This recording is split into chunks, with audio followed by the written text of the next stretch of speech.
Love marriage वाली बहू। सुबह का वक्त था और सरला जी काफी उदास चेहरा लिए हुए पार्क में बैठी हुई थी। तभी उनकी सहेली सुमन वहां पर आती है। क्या हुआ सरला जी, आज मॉर्निंग वॉक करने का इरादा नहीं है क्या? इस तरह चुपचाप क्यों बैठी हैं? आई तो थी ये सोचकर कि पार्क में जाकर थोड़ी देर पहले टहल लूंगी, लेकिन क्या करूं, मन ही नहीं कर रहा। अरे सब ठीक है, तो इतनी परेशान क्यों नजर आ रही है? नहीं नहीं, ऐसी तो कोई बात नहीं है, सब ठीक है। अरे भाई, अब तो आपको खुश नजर आना चाहिए। अभी कुछ महीने पहले तो बेटे की शादी हुई है, घर में नई बहू आई है, आपके चेहरे पर तो रौनक नजर आनी चाहिए। अरे छोड़ो भी, आजकल की बहुओं के बारे में क्या बताऊं आपको। क्यों, क्या हुआ बहन जी, कोई परेशानी है क्या? कुछ किया क्या बहू रानी ने? अरे भाई, अभी तो शादी को 6 महीने हुए हैं। अब आपसे क्या छुपाना, आप तो जानती हैं मेरे बेटे ने लव मैरिज की है और मुझे ना इन लव मैरिज वाली बहुओं पर बिल्कुल भरोसा नहीं। ना जाने कब मेरे बेटे के कान भर दे। अरे लेकिन सरला जी, आपके बहू बेटा तो आपके साथ ही रहते हैं, फिर आपको इस बात का डर क्यों है? पता नहीं क्यों बहन जी, अभी तो मुझे अपनी बेटी दीपाली की भी शादी करनी है। बस इसी बात को सोचकर परेशान रहती हूँ। ये लव मैरिज वाली बहू पता नहीं कितने दिन परिवार में एडजस्ट कर पाएगी। कल को अगर बेटे को लेकर दूसरी जगह चले गई तो क्या होगा? अरे हाँ, याद आया, दीपाली तो दिल्ली में नौकरी करती है ना? हाँ, बहुत अच्छी नौकरी लगी है उसकी। और आप किसी से कहना मत, अपने ऑफिस में साथ में काम करने वाला कोई लड़का उसे बहुत पसंद है, बता रही थी मुझे। लेकिन अभी तो आप कह रही थी कि आपको लव मैरिज और इन सब में भरोसा नहीं है। अरे तो क्या हुआ, जहाँ बेटी खुश रहे वहीं मैं खुश हूँ। और वैसे भी बेटी को तो दूसरे घर जाना है, वो लोग जाने और उनकी बहू जाने, मुझे तो बस अपनी बेटी का ब्याह करना है। अच्छा, ठीक है, जैसी आपकी मर्जी। लेकिन मुझे लगता है कि आप अपनी बहू के लिए कुछ ज्यादा ही सोच रही हैं। क्या पता वो वैसी ना हो जैसी आप समझ रही हो।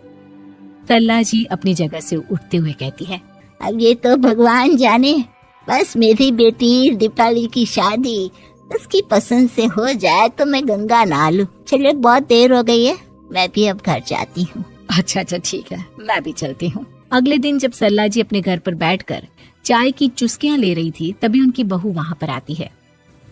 मम्मी जी, मैंने एक जगह नौकरी के लिए अप्लाई किया था और वहाँ से सब कुछ पॉजिटिव आया है।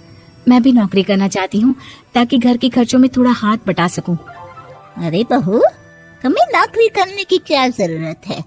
मेरा बेटा अच्छा खासा कमाता है, क्या तुम्हें किसी बात की कोई कमी है?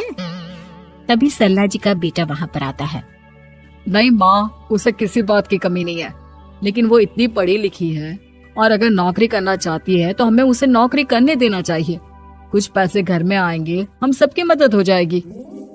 तुम तो ऐसे कह रहे हो बेटा जैसे ये घर तुम्हारी पत्नी की कमाई पर ही चलता है।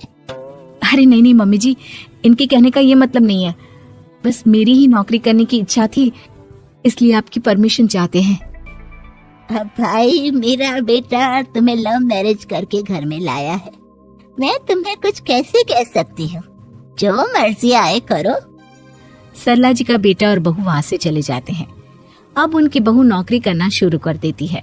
कुछ ही दिन बाद सरला जी की बेटी दिल्ली से अपने घर आती है और अपनी माँ से कहती है, माँ, मैंने आपको बताया था ना, मुझे अपने ऑफिस में साथ काम करने वाले एक लड़के से बहुत प्यार है, मैं उससे शादी करना चाहती हूँ। माँ, हाँ, तो मैंने कब मना किया? अगर तुम उसे पसंद करती हो तो उसके घर वालों को कहो, हम आपस में बात करके तुम्हारी शादी तय कर देते हैं। अरे लेकिन माँ, एक बहुत बड़ी परेशानी है। क्या परेशानी है बेटा? माँ, वो लड़का बहुत अच्छा है, लेकिन कुछ ज्यादा ही पैसे वाले घर से उसके माँ बाप। उन्हें मेरे और उसके रिश्ते से वैसे तो कोई परेशानी नहीं है, लेकिन वे चाहते हैं कि शादी 5 स्टार होटल में हो। अरे ऐसे कैसे? हम तो मिडिल क्लास लोग हैं, हमारे लिए 5 स्टार होटल में शादी करना कोई आसान काम थोड़ी ना है। लेकिन माँ, मैं क्या करूँ? मैंने उनसे बात करने की बहुत कोशिश की, बस एक किसी जगह बात अटक गई है। साफ साफ कह दो बेटा, शादी करनी है तो ठीक है, लेकिन ये 5 स्टार में शादी करने वाली शर्त में नहीं मान सकती। अरे कैसी बात कर रही हैं आप मम्मी जी? अगर दीपाली को कोई लड़का पसंद है तो हम उनकी शादी के लिए पूरी कोशिश करेंगे, और अगर बात पैसों की है तो कोई परेशानी नहीं है। हाँ हाँ, तुम्हें तो बस बहुत आसान लगता है सब। जिस तरह तुमने मेरे बेटे से इतनी आसानी से शादी कर ली, सारे काम उतने आसानी से नहीं होते। समझ में आया? हर काम करने में पैसे लगते हैं। लेकिन माँ, मैं उस लड़की को बहुत पसंद करती हूँ। सही बात है बेटा, लेकिन तुम उस लड़के से साफ साफ कह दो, अगर उसे तुमसे शादी करनी है तो अपने घर वालों को मनाए। अगर नहीं मना सकता तो तुम दोनों अपनी गृहस्थी अलग से कहीं सेट कर लो। कोई जरूरत नहीं है अपने माँ बाप के साथ रहने की। मम्मी जी, ये आप क्या कह रही हैं? मैं भी तो आपकी बेटी के साथ लव मैरिज करके आई हूँ। अगर मैंने भी ऐसा ही किया होता तो? लो, अब तो मुझे उल्टा जवाब देने लगी।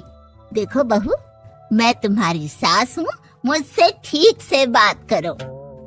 लेकिन माँ, भाभी ठीक तो कह रही हैं।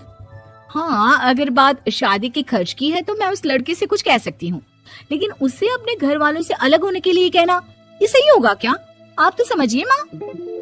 और वैसे भी मम्मी जी, मैंने कुछ महीने पहले जॉब करना शुरू कर दिया था और अपनी पूरी सैलरी बचा कर रखी है।